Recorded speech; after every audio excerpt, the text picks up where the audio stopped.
예, 안녕하세요. 저 이름사랑 배우리 원장입니다. 뭐 이름에 대해서 많은 관심들 가지시죠? 제가 오늘 이름에 대한 몇 가지 좀 상식 좀 알려드리려고 합니다. 자, 우리가 좋은 이름이라는 게 뭐예요? 여기 좀 화면에서 보시는 바와 같이 이런 거겠죠. 결국은 뜻이 좋아야 될 거고, 부르기 쉬워야 되고, 성과 이름이 또 조화를 이루어야 되겠죠. 그리고 무엇보다 또 외우기 쉬워야 돼요. 놀림감이 안 돼야 되고요. 그리고 부모의 소망을 좀 담으면 좋겠죠. 이제 이런 이름이 좋은 거고요. 그래서 이제 소리오행이라는 게 또 있어요. 근데 이름을 만들 때 보면 이런 소리가 이렇게 배치돼야 좋다 하는 그런 내용이거든요. 그런 것이 조금 있겠는데 그건 설명을 다 드리기는 어렵고 그런 것이 있다는 점만 제가 말씀을 드리고요.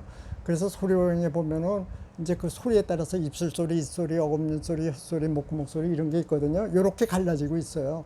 그게 이제 사주상으로 결합을 하면서 요건 그 사람이 부족하니까 이런 걸 넣어야 되고 저 사람은 요걸 부족하니까 이런 걸 넣어야 되고 하는 그런 음을 넣는 겁니다. 그게 바로 소리에서 구분해서 넣는 그런 방식이죠.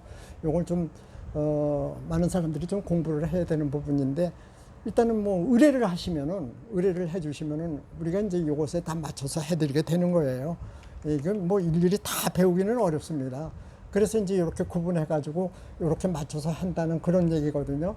예를 들면 이런 게 이제 송, 미, 숙 이런 식이면 좋다 이제 이런 식의 얘기예요. 그 대표음을 가지고 얘기하는 자음을 가지고 얘기하는 거거든요. 예, 그래서 이제 이름을 맞출 때 그런 방식으로 하는데 그런 게 이제 입술 소리니 혓소리니 해가지고서 이렇게 갈라놓는 그런 방식인데 요거는 이제 공부를 또 하셔야 되는 부분인데 그래도 우리가 이제 자음동화나 연음법칙에 따른 이런 성씨적 혼동은 피해야 돼요. 여러분들 이런 거 아시겠죠? 우리가 이름을 막 지어놓으면 안 돼요. 마음대로 좀 하나만 예를 들어볼까요? 어떤 걸 들을까요? 이제 예를 들면 남인수라고 이름을 지었다고 해보죠. 그러면 그게 남인수인지 남인수인지 모르잖아요. 이런 게 연음 현상에 의한 그런 혼동이거든요. 그 자음 동화에 의해서 또 혼동이 많이 되는 게 있어요. 그런 것도 우리가 피해야 되는 겁니다. 그러니까 그런 거에 예를 드는 게 이런 거겠죠. 예를 들어서 박래라는 이름을 붙였는데 나래를 붙여서 좋긴 좋은데 그게 박씨인지 방씨인지 이렇게 붙여놓으면 구분이 안 돼요. 이제 이런 것도 우리가 주의해야 된다는 그런 말씀을 제가 드리고요. 그래서 옛날 사람이나 지금 사람들이면 그 획수를 중요시 한다고 그래가지고 이런 또 획수 적용 방법도 있어요. 이런 것도 또 이제 조금 공부를 하시면은 하실 수 있는데 그렇게 장명이라는 게 하루아침에 되는 게 아니에요. 그래서 하나 이제 공부를 해가면서 하는 거고요. 그리고 이게 중요한 건데 한자 하시는 분들 이거 아주 중요해요. 이런 글자들을 가지고 획수 가지고 많이 따져요. 어떻게 따지느냐면은 이런 30은 들어갈 글자들이 이렇게 많거든요. 근데 그런 획수를 이런 걸 보면 이걸 3액으로 따져서 계산을 하는데 절대로 그러면 안 돼요. 그게 물숫자에서 왔기 때문에 수 글자, 원 글자를 따져가지고 계산하기 때문에 획수 차이가 나버려요. 그러니까 이런 것도 주의하셔야 되는 건데 이 처음 짓는 분들이 이런 걸 놓치기 쉽거든요. 그러니까 이것도 또 우리가 조금 이제 많이 알아가지고서 적용을 해야 된다는 그런 얘기입니다. 또 하나 이제 이런 걸 볼 때 상당히 이제 주의도 우리가 봐야 되는 부분이 이제 이런 거겠죠. 상극이라는 게 있어요. 너하고 너하고 같이 이렇게 글자가 같이 있으면 안 된다는 그런 뜻이에요. 예를 들면 이렇게 마주보면 안 돼요. 이렇게 마주보면. 이렇게 안 되기 때문에 그런 걸 갖다가 우리는 상생이 아니고 상극이라고 그러는데 이런 것도 또 피해 주셔야 되는 겁니다. 그런 거는 음에 따라서 이렇게 피하는 방법이 있어요. 이런 것도 좀 주의하시면 좋겠고요.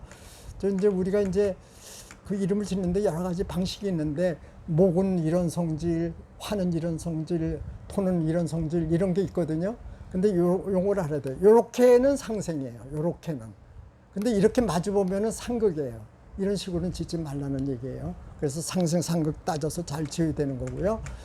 잘 보시면은 상생 상극 그 표를 보면은 이게 그냥 뭐 보기 좋으라고 이런 표시 만든 게 아니에요. 수하고 토가 상극이고 금하고 화가 상극이고 이런 거예요. 근데 그게 이제 음으로 따지는 방법이 있고 자원으로 따지는 방법이 있습니다. 그런 것도 또 우리가 주의를 하셔야 되는 거고 특히 좀 이 얘기를 우리가 하고 싶은 건데 이런 거죠. 바로 우리가 아기를 낳았어요.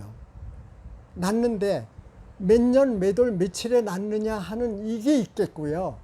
언제, 어디서 어디서 났느냐, 어디서가 있을 거예요. 그게 바로 뭘 얘기하냐면 시공간을 적용하라는 얘기죠. 시공간.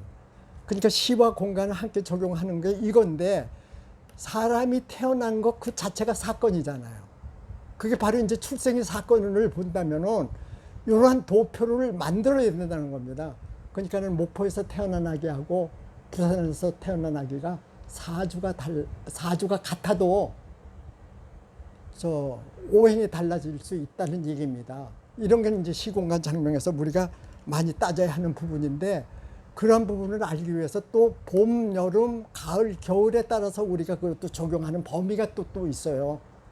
이런 것까지 우리가 어떻게 다 알아요. 모든 것을 아시려면은 적응 많이 상하시고 특히 이제 인터넷에 이름사랑 이렇게 뭐 다음이나 네이버에서 이름사랑 치시면은 제가 운영하는 사이트가 나오니까 거기 상식 많이 있어요. 그걸 보시고 익혀가면서 장명하시기 바랍니다. 좋은 장명하세요. 네, 고맙습니다.